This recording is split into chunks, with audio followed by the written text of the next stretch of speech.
Hello guys, myself Chandrakant Gadhvi and welcome back to my channel. आज दोस्तों आपको मैं फॉरेक्स में XAUUSD यानी कि जो कॉमेक्स का जो गोल्ड होता है उसमें सपोर्ट और रेजिस्टेंस कैसे वर्क करता है और सपोर्ट और रेजिस्टेंस को आपको कैसे प्लॉट करना है और उसी सपोर्ट और रेजिस्टेंस के अकॉर्डिंग आपको कैसे ट्रेड लेना है with risk management and with risk reward, वो आप लोगों को आज मैं समझाता हूँ। तो देखिए मेरी स्क्रीन पे, जैसे कि आप लोग देख रहे हो, ये है फॉरेक्स गोल्ड का चार्ट है जिसका अभी लाइव प्राइस चल रहा है 4329.115 के आसपास यहाँ पे चल रहा है दोस्तों। ठीक है, तो ये सबसे पहले आपको सपोर्ट और रेजिस्टेंस प्लॉट करने के लिए आपको पहले बड़ी टाइम फ्रेम यानी कि डेली या वीकली टाइम फ्रेम आपको प्लॉट कर देनी है। तो कोई भी बड़ा सपोर्ट या रेजिस्टेंस जो है वो बड़ी टाइम फ्रेम में ही आपको देखने मिलेगा। तो ये मैंने वीकली चार्ट ओपन कर दिया है, वीकली टाइम फ्रेम है, XAUUSD का ओंडा का ये चार्ट है। तो अभी मार्केट यहाँ पे दोस्तों, ये ग्रीन कैंडल है, इसकी लाइव कैंडल है, यहाँ पे चल रहा है। ठीक है, इससे पहले मार्केट में कहाँ पे सपोर्ट और रेजिस्टेंस था ये ड्रॉ करने के लिए मैं यहाँ से हॉरिजॉन्टल लाइन ले लेता हूँ। तो अभी अगर ये मार्केट नीचे आएगा, तो उसके लिए पहला सपोर्ट जो है वो यही वीकली कैंडल है, उसका लो होगा, वो सपोर्ट बन जाएगा। तो ये उसका सपोर्ट हो गया। दूसरा, इसका जो रेजिस्टेंस होगा वो यही कैंडल का जो हाई था वो उसका रेजिस्टेंस बन गया। तो ये कैंडल के हाई से मार्केट ने रिजेक्शन करना स्टार्ट कर दिया, आप लोग देख सकते हो।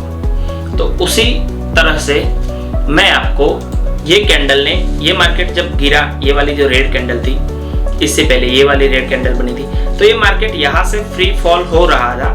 तो हमें ये चेक करना था कि मार्केट कहाँ पे रुकने वाला है, वो हमें सपोर्ट की वजह से पता चलेगा, और मार्केट अप साइड मूव कर रहा है और वो कहाँ पे रुकेगा वो हमें रेजिस्टेंस की वजह से जानने को मिलेगा। तो मार्केट जब यहाँ से फ्री फॉल कर रहा था तब मार्केट क्यों यहाँ से ही ऊपर आया, यानी कि 4023 से ही क्यों मार्केट ऊपर आया, उसके पीछे का साइंस मैं आपको देता हूँ कि क्यों यहाँ से ऊपर आया। उसके लिए मैं एक लाइन ड्रॉ कर देता हूँ। ये वाला कहाँ गया, इसमें होगा।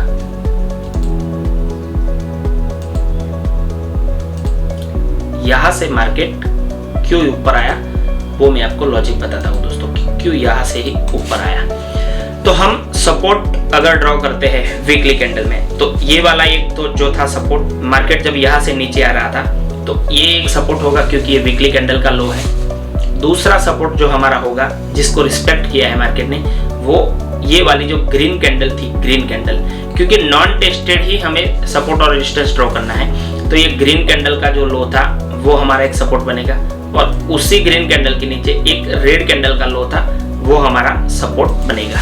तो दोस्तों यहाँ से ही क्यों मार्केट ऊपर की ओर आ रहा है, तो पहले हमें सपोर्ट और रेजिस्टेंस प्लॉट कर देने हैं, और वहां से ही हमें जब भी वो सपोर्ट और रेजिस्टेंस के पास आए, तब हमें सपोर्ट के पास आए तो बाय एंट्री या तो लॉन्ग ट्रेड लेना है, और जब भी मार्केट हमारे ड्रॉ किए हुए सपोर्ट के पास आए तो वहां से हमें शॉर्ट एंट्री लेना है या तो सेल करना है। तो जब ये मार्केट, ये वाली जो ग्रीन कैंडल थी, उसके पास आया तो वो स्टॉप लॉस हिट कर गया, पर जब दूसरा जो सपोर्ट था उसको टच करते ही मार्केट सीधा ऊपर की ओर चला गया। तो इसका लॉजिक ये है कि पहली बार ये वाला सपोर्ट है वो ब्रेक कर दिया, यानी कि यहाँ पे आपका स्टॉप लॉस हिट हुआ होगा, और दूसरा जो सपोर्ट है उसको उसने रिस्पेक्ट किया है और मार्केट बाउंस बैक होके ऊपर गया है। तो अब बात ये आती है कि ये सब लाइन तो एक एक ही मैंने ड्रॉ की है, तो आप लोग स्टॉप लॉस कैसे और किस मैकेनिज्म से, कैसे मैथमेटिकल कैलकुलेशन से आप स्टॉप लॉस प्लेस करोगे, वो मैं आज मेन टॉपिक आज आपको बताने वाला हूँ कि स्टॉप लॉस में बफरिंग कितना रखना पड़ता है, जब दो सपोर्ट और दो रेजिस्टेंस आसपास होते हैं तो कौन से कैंडल का लो या हाई हमें सपोर्ट और रेजिस्टेंस की तरह कंसिडर करना है, वो मैं आज आपको बताता हूँ। तो कोई भी स्टॉप लॉस प्लेस करने से पहले आपको एक इंडिकेटर आता है, ये इंडिकेटर में जाना है आपको, और उसमें सर्च करना है DATR, यानी कि डेली एवरेज ट्रेडेड रेंज। तो ये हो गया डेली एवरेज ट्रेडिंग रेंज हो गया। तो ये इंडिकेटर है वो आपको लगा देना है। तो ये इंडिकेटर की रेंज जो है वो नीचे देखो दोस्तों आ गई है, ठीक है। तो यहाँ से मैं आपको ये बता देता हूँ कि कैसे आपको स्टॉप लॉस प्लेस करना है। तो ये मैंने DATR का इंडिकेटर है, उसका जो यहाँ पे जो ब्लू कलर का जो वैल्यू आता है वो आपकी DATR वैल्यू होगी। तो वो आपको कैलकुलेशन में लेनी है स्टॉप लॉस प्लेस करने के लिए। तो यहाँ से मैं सारे हॉरिजॉन्टल लाइन पहले हटा देता हूँ और अब फ्रेश हॉरिजॉन्टल लाइन में आपको ड्रॉ करके बताता हूँ कि कौन सा ट्रेड हमने लिया है और किस में हमने 1:5 या 1:3 रिस्क रिवॉर्ड लिया है, वो मैं आपको बताता हूँ। तो पहले मार्केट यहाँ पे नीचे आ रहा था, तो बाय ट्रेड हमने यहाँ पे किया होगा, ये वाली जो कैंडल है वहां पे हमने बाय ट्रेड किया होगा, जिसका स्टॉप लॉस जो है वो हमारा चला गया, यानी कि स्टॉप लॉस हिट हो गया है। तो स्टॉप लॉस कितना हिट हुआ है, हमने बाय एंट्री तो ये कैंडल के लो से बाय एंट्री लगा ली।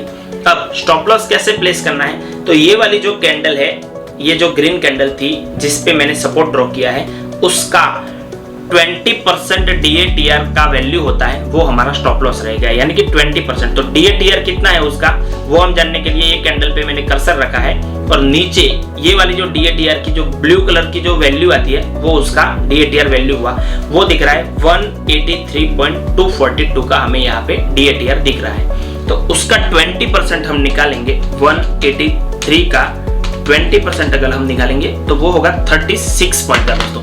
तो यहाँ पे हमें 36 पॉइंट का SL देना पड़ेगा, 36 पॉइंट का हमें SL देना पड़ेगा, यानी कि इसका लो कितना था, तो वो था 4099 का हमारा लो था और 36 पॉइंट का वैल्यू यानी कि 4063 का यहाँ पे हमारा SL एक बार हिट हो चुका है दोस्तों। 4063 का एक बार हमारा SL हिट हो चुका है। और दूसरा ट्रेड, ये वाली कैंडल क्रॉस करने के बाद दूसरा ट्रेड कहाँ पे आएगा वो भी मैं आपको बता देता हूँ।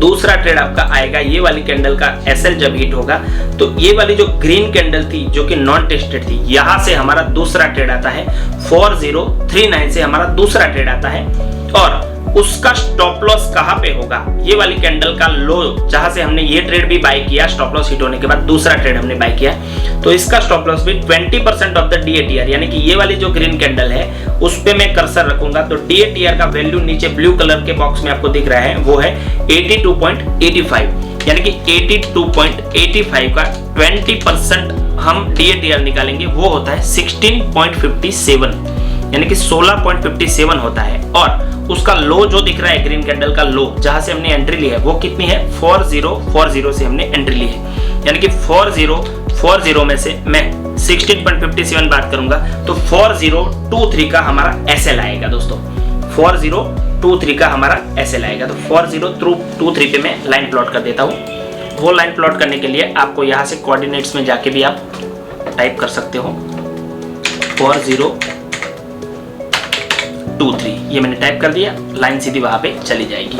तो देखिए दोस्तों 4023 पे मैंने लाइन प्लॉट कर दिया है और ये वाली कैंडल है उसने हिट नहीं किया है क्योंकि उसका जो लो था वो 4023.870 का लो था, तो स्टॉप लॉस हमारा हिट नहीं हुआ है। तो अगर ये इतना आपको DATR इतना कॉम्प्लिकेटेड लगता है तो यही SL को आप उसका जो ये वाली जो ग्रीन कैंडल थी उसका जो ये प्रीवियस कैंडल का लो था वो भी नजदीक है, तो यहाँ पे भी आप स्टॉप लॉस प्लेस कर सकते हो।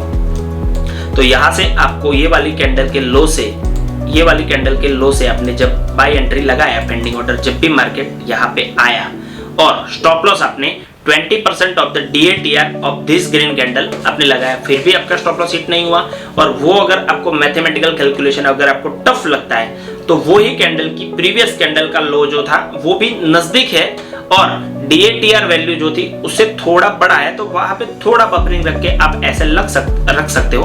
तो यहाँ से हमने दोस्तों बाय किया, यहाँ से हमने जब भी मार्केट आया तो ये वाले सपोर्ट से, वीकली सपोर्ट से हमने दोस्तों बाय किया। और अब मैं आपको 15 मिनट के चार्ट में ले जाता हूँ कि किस तरीके से मार्केट ने बाउंस बैक किया हमारे सपोर्ट के अकॉर्डिंग, यहाँ से रिस्पेक्ट करने के बाद। तो मार्केट जब भी हमारे सपोर्ट के पास यहाँ पे आया दोस्तों, हमारे सपोर्ट के पास यहाँ पे ये वाला हमारा सपोर्ट था, यहाँ पे आया और हमारा स्टॉप लॉस ये वाला जो प्रीवियस कैंडल रखो तो ये वाला होगा, अदरवाइज ये होगा 4023 पे हमारा स्टॉप लॉस होगा, 4023 पे यहाँ पे कहीं पे हमारा स्टॉप लॉस होगा दोस्तों, ठीक है। तो आपको मिनिमम 1:5 का तो रिस्क रिवॉर्ड आपको रखना ही रखना है। तो यहाँ पे आपने बाय किया, स्टॉप लॉस आपने कर दिया 4023 का, ये आपने स्टॉप लॉस कर दिया। और आपको 1:5 का मिनिमम रिस्क रिवॉर्ड रखना है। तो 1:5 का रिस्क रिवॉर्ड तो आपको दोस्तों यहाँ पे करीबन 1-1.5 घंटे में ही आपको मिल गया होगा दोस्तों। ये वाला आपका टारगेट हो गया, देखो ये वाला आपका टारगेट हो चुका है 1:5। और अगर इसको आपको एवरी लो पे, एवरी स्विंग लो पे ट्रेल करते जाना है, तो अभी जो आपका रनिंग जो पोर्टफोलियो चल रहा है वो 1:18 का दोस्तों चल रहा है। यानी कि 1:18 का आपका एक SLP अगर जाता, आपका एक SLP जाता तो उसके बाद भी आपको 17 ट्रेड में प्रॉफिट मिल जाता। उतना आपको रिस्क रिवॉर्ड दोस्तों मिला है। यानी कि अगर आप 1:18 या 1:15 या 1:20 जैसे एक आध ट्रेड भी आपको मिल जाता है महीने में 2-3 बार, फिर भी आपके 10 में से 9 ट्रेड भी ऐसे हो गए और सिर्फ एक सिंगल ट्रेड आपका प्रॉफिट इस तरीके से आपको मिल जाएगा इसी सेटअप के अकॉर्डिंग, तो आपके सारे एसएल जो होगी वो नॉनलिस्ट हो जाएगी और आपका ओवरऑल पोर्टफोलियो जो है वो ग्रीन में आ जाएगा दोस्तों। तो ये था बेसिक सपोर्ट और रेजिस्टेंस, वो मैंने आज आपको इन डिटेल में मैंने समझाया दोस्तों। और इसमें और भी डीपली आपको अगर जानना है तो नीचे दिए गए नंबर पर आप हमें कॉल कर सकते हो और हमारे टेलीग्राम चैनल का लिंक डिस्क्रिप्शन में दिया हुआ है, आप हमारे चैनल को सब्सक्राइब कर सकते हो।